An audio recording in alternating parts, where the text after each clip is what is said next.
નમસ્કાર, મનસુખભાઈ માંડવિયા.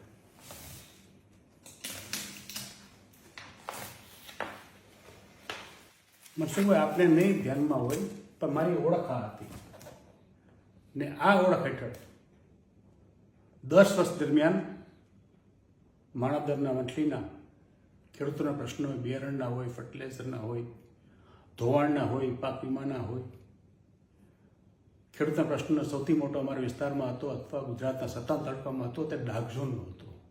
તે dark ઝોનનું movement 3 વર્ષ સુધી ચલાવ્યું હતું. ડાર્ક ઝોન ઉઠાવ્યો હતો.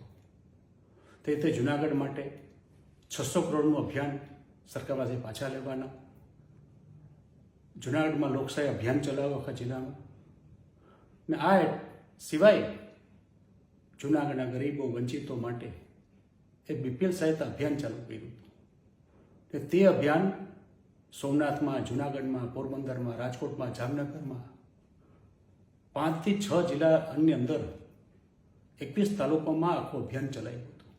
ને તે હેઠળ 75,000 ઉપરાંત ગરીબોને બીપીએલના લાભ આપેલા હતા.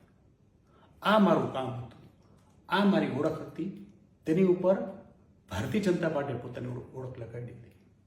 ને આટલી હિંમત, તાકાત કે તેવડ તમારામાં હોત તો ચૂંટણી પહેલાં કે ચૂંટણી દરમિયાન બોલવાની જરૂર હતી. આપનો આભારી, જવાહર ચાવડા.